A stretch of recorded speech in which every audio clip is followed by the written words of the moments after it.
1828 খ্রিস্টাব্দের নভেম্বর মাসে পায়ে হেঁটে কলকাতার পথে বালক ঈশ্বরচন্দ্রর সঙ্গে পিতা ঠাকুরদাস বন্দ্যোপাধ্যায় যাচ্ছেন।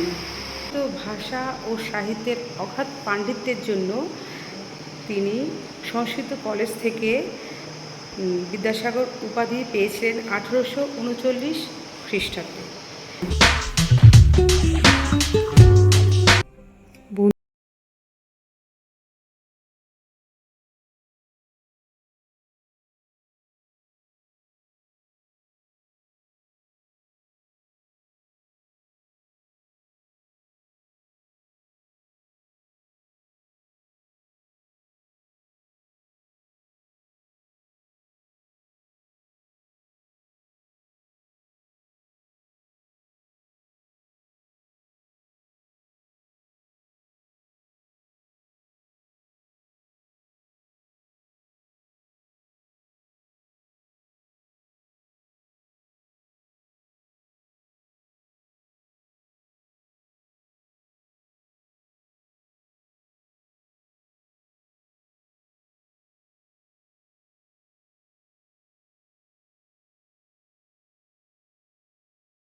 হ্যালো গাইজ, আমি Kanika Kayal. Welcome back to my channel Kanika Kayal blogs. বন্ধুরা, আজকে আমরা চলে এসেছি ঊনবিংশ শতকের এক বিশিষ্ট বাঙালি শিক্ষাবিদ, সমাজ সংস্কারক এবং গদ্যকার ঈশ্বরচন্দ্র বিদ্যাসাগরের বাড়ি পশ্চিম মেদিনীপুর বীরসিংহ গ্রামে।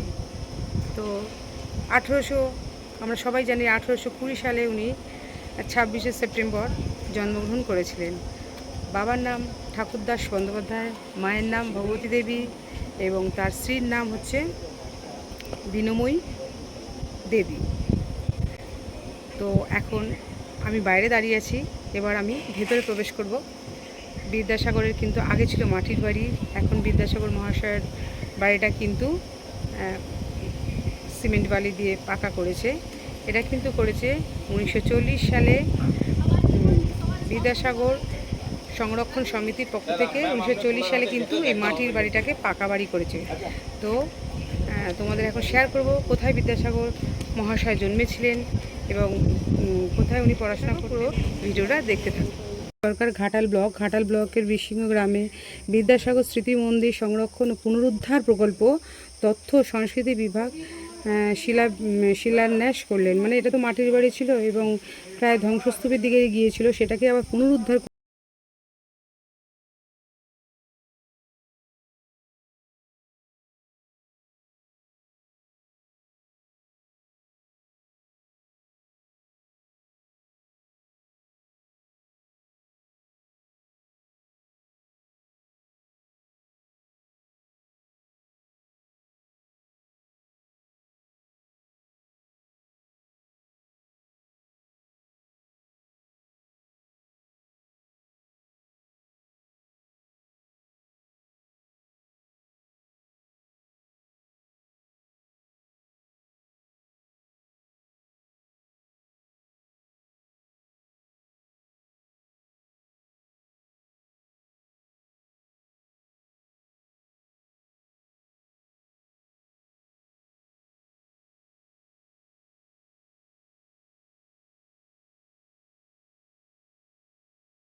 তাকে মূল বলেছিল যে পুরুষ শিক্ষায় শিক্ষিত হলে হবে না, নারীকেও শিক্ষা দিতে হবে। দেখো তার একটা উদ্ধৃত অংশ, শিক্ষার উন্নতি ছাড়া জাতির উন্নতি হইতে পারে না। তারপরে লিখেছে মাতা পিতার সেবাই শ্রেষ্ঠ পূজা এবং সন্তানের সর্বপ্রধান ব্রত ও পবিত্রতম কর্তব্য। ঈশ্বরচন্দ্র বিদ্যাসাগরের মা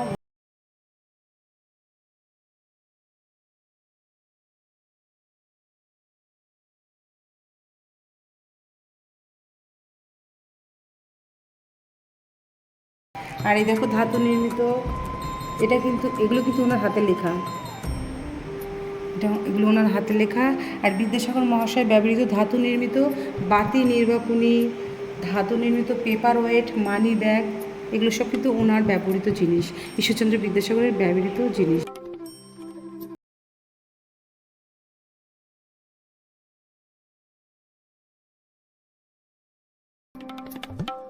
বন্ধুরা, ঈশ্বরচন্দ্র বিদ্যাসাগরের নাম কিন্তু রেখেছিলেন ঈশ্বরচন্দ্র বিদ্যাসাগরের ঠাকুরদা, তার নাম লিখেছিলেন ঈশ্বরচন্দ্র বন্দ্যোপাধ্যায়। কিন্তু উনি ওনাকে বিদ্যাসাগর উপাধি দেওয়ার পরে কিন্তু ওনার নাম হয়েছিল ঈশ্বরচন্দ্র বিদ্যাসাগর। মানে উনি সংস্কৃত ভাষা ও সাহিত্যের অগাধ পাণ্ডিত্যের জন্য তিনি সংস্কৃত কলেজ থেকে বিদ্যাসাগর উপাধি পেয়েছিলেন 1839 খ্রিস্টাব্দে। সেই থেকে তার নামের সঙ্গে বিদ্যাসাগর যুক্ত করা হয়েছে, সেই থেকে তাকে ঈশ্বরচন্দ্র বিদ্যাসাগর নামেই সবাই জানে।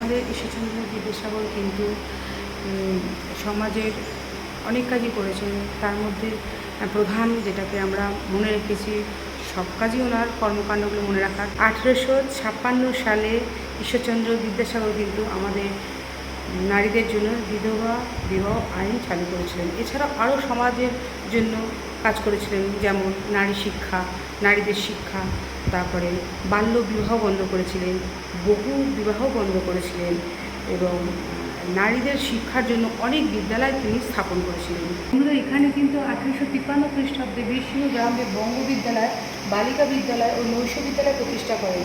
নৈশ বিদ্যালয়ে বিদ্যাসাগর মহাশয় পাঠদান করেছেন, সেই দৃশ্য এখানে ফুটিয়ে তোলা হয়েছে। তারপর তো এটা হবে না, আর এটা হচ্ছে বন্ধুরা, এখানে হচ্ছে 1828 খ্রিস্টাব্দে নভেম্বর মাসে পায়ে হেঁটে কলকাতার পথে বালক ঈশ্বরচন্দ্র সঙ্গে পিতা ঠাকুরদাস বন্দ্যোপাধ্যায় যাচ্ছেন। আর এটা হচ্ছে হিন্দু কলেজের অধ্যক্ষ কার সাহেবের সঙ্গে সাক্ষাৎকারে কার সাহেবের অবজ্ঞা প্রদর্শন। মানে কার সাহেব দেখো পা তুলে টেবিলের উপরে তার সঙ্গে কথা বলছেন, ঈশ্বরচন্দ্র বিদ্যাসাগরের সঙ্গে কথা বলছেন। সেই প্রতিশোধ কিন্তু উনি নিয়েছিলেন। আত্মসম্মান বোধটা তার খুব ছিল, কিন্তু পরে প্রত্যুত্তরে বিদ্যাসাগর মহাশয় কার সাহেবকে অনুরূপ শিষ্টাচার প্রদর্শন করেন। দেখুন, যখন কার সাহেব ওনার সঙ্গে দেখা করতে এসেছিলেন ঈশ্বরচন্দ্র বিদ্যাসাগরের সঙ্গে, তখন কিন্তু বিদ্যাসাগর মহাশয় পা তুলে ঠিক যেভাবে ওনাকে সম্বোধন করেছিলেন কার সাহেব, সেইভাবেই কিন্তু ঈশ্বরচন্দ্র বিদ্যাসাগর সম্বোধন ওনাকে করছেন। আর এটি হচ্ছে বন্ধুরা প্রথম কলকাতা যাত্রাকালে শিয়াখালার বাঁধানো পথে শিলাকৃতি মায়ের নির্দেশক প্রস্তাব দেখে বিরল ধীশক্তির অধিকারী বালক ঈশ্বরচন্দ্রের অনায়াসে ইংরাজি শিক্ষা, সেই মাইলস্টোন। এইটা হচ্ছে, এই মূর্তিটা হচ্ছে অভাবের তাড়নায় রাস্তার গ্যাস লাইটের আলোতে বালক ঈশ্বরচন্দ্রের বিদ্যা অনুশীলন মূর্তি। কলকাতায় বাদুর বাগানস্থিত নিজের বাড়িতে বিদ্যাসাগর মহাশয় পড়াশোনার মধ্যে সেই দৃশ্যখানে ফুটিয়ে তোলা হয়েছে। আর এটা হচ্ছে সংস্কৃত কলেজে পড়াশোনার সময় বালক ঈশ্বরচন্দ্র ভাড়া বাড়িতে রান্না করার সাথে সাথে অধ্যয়নও করছেন, এদিকে রান্না করছেন এদিকে বই পড়ছেন। হিন্দু সমাজের যে বাল্য বিবাহ প্রথায় ব্যতীত হয়ে বাল্য বিবাহের দোষ শিরোনামে প্রবন্ধ রচনা করে সমাজের সচেতন সৃষ্টিতে প্রয়াসী বিদ্যাসাগর বাল্যবিবাহ বন্ধ করেছিলেন। বিদ্যাসাগরের মাতৃভক্তি। মায়ের ডাকে সাড়া দিতে ফোর্ট উইলিয়াম কলেজের অধ্যক্ষ মার্শাল সাহেবের কাছে ছুটির আবেদন নামঞ্জুর হলে চাকরিতে ইস্তফা। অন্যান্য উপায় সাহেব মাতৃভক্তিতে সন্তুষ্ট হয়ে ছুটি মঞ্জুর করতে বাধ্য হন। 1856 সালে 7ই ডিসেম্বর বিদ্যাসাগর মহাশয়ের উদ্যোগে প্রথম বিধবা বিবাহ অনুষ্ঠিত হয়। পাত্র শ্রীশচন্দ্র বিদ্যারত্ন, পাত্রী ব্রহ্মানন্দ মুখোপাধ্যায়ের বিধবা কন্যা কালীমতী দেবীর সঙ্গে। স্থান সাকিয়া স্ট্রিট। সাকিয়া স্ট্রিটে কিন্তু প্রথম বিধবা বিবাহ দিয়েছিলেন ঈশ্বরচন্দ্র বিদ্যাসাগর, সেই দৃশ্যকে ফুটিয়ে তোলা হয়েছে। আর এটি হচ্ছে মায়ের কাছে প্রতিশ্রুতি রক্ষার্থে বাড়ি ফেরার পথে ভয়ঙ্কর দামোদর তরে সাঁতরে পার হয়েছিলেন। দামোদর সাঁতরে পার হলেন মাতৃভক্ত বিদ্যাসাগর। মানে বিশাল দামোদর নদী, ঝড় বৃষ্টির মধ্যে তার মায়ের ডাকে সে পার হয়ে গিয়েছিল। তার মাতৃভক্ত এখানে ফুটিয়ে তোলা হয়েছিল। 1272 বঙ্গাব্দে দুর্ভিক্ষের সময় বীরসিংহ গ্রামে দরিদ্র নারায়ণ সেবায় বিদ্যাসাগর মহাশয়ের অন্ন সত্র, মানে ওনার আরেক নাম কিন্তু দয়ার সাগর। উনি কিন্তু দান ধ্যান প্রচুর করেছিলেন গরিবদের। প্রবাসী ঋণগ্রস্ত মাইকেল মধুসূদন দত্তের কাতর আবেদনে সাড়া দিয়ে বিদ্যাসাগর মহাশয়ের আর্থিক সাহায্য। মাইকেল মধুসূদন দত্তকে বিদ্যাসাগর আর্থিক সাহায্য করেছিলেন, সেই মূর্তি এখানে ফুটিয়ে তোলা হয়েছে।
একানব্বই সালে 1891 সালে 29শে সেপ্টেম্বর কিন্তু ঈশ্বরচন্দ্র বিদ্যাসাগর মারা গিয়েছিলেন। এই যে মাইলস্টোনগুলো দেওয়া রয়েছে না, এর মানে কিন্তু এই মাইলস্টোনেই কিন্তু উনি ইংরাজি শিক্ষা অর্জন করেছিলেন সর্বপ্রথম। সেই মাইলস্টোন কিন্তু এই জন্যই এখানে দেওয়া হয়েছে আমার মনে হয়। তো দেখো তারপরটায় যে প্রাপ্তিবিলাস কত সাল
বন্ধুরা এই কুয়াটা কিন্তু ঈশ্বরচন্দ্র বিদ্যাসাগররা ব্যবহার করতেন। বন্ধুরা এই বিদ্যাসাগর স্মৃতি মন্দিরে মানে বিদ্যাসাগরের বার্থ প্লেসে কী করে আসবে, তোমরা হাওড়া থেকে চলে আসবে পশ্চিম মেদিনীপুরে নামবে। ঘাটাল থেকে তোমরা 5 কিলোমিটার দূরে সেখানে অটো চলে, অটো বা টোটোয় করে চলে আসবে। 5 কিলোমিটার দূরে কিন্তু আমাদের এই পশ্চিম মেদিনীপুর বিশ্বমী গ্রামে আমাদের ঈশ্বরচন্দ্র বিদ্যাসাগর জন্মস্থান। তো আজকের ভিডিওটা যদি তোমাদের ভালো লাগে তাহলে অবশ্যই লাইক কমেন্ট শেয়ার করতে ভুলো না। আর যারা এখনও বন্ধুরা আমাকে সাবস্ক্রাইব করোনি তারা প্লিজ আমার চ্যানেলকে সাবস্ক্রাইব করে আমার পাশের বেল আইকনটা ক্লিক করতে ভুলো না, তোমাদের নোটিফিকেশানটা চলে যাবে। তো আমি এখন এখান থেকে চলে যাচ্ছি বাড়ি। সবাই সুস্থ থাকো, ভালো থাকো, জল খাওয়া বেশি করে, জল জাতীয় ফল খাওয়া বেশি করে। প্রচণ্ড গরম পড়েছে, প্রচণ্ড গরমে কিন্তু আমরা এসেছি। আজকের মতন বিদায় নিচ্ছি। সুস্থ থাকো, ভালো থাকো, আনন্দে কাটাও, টাটা।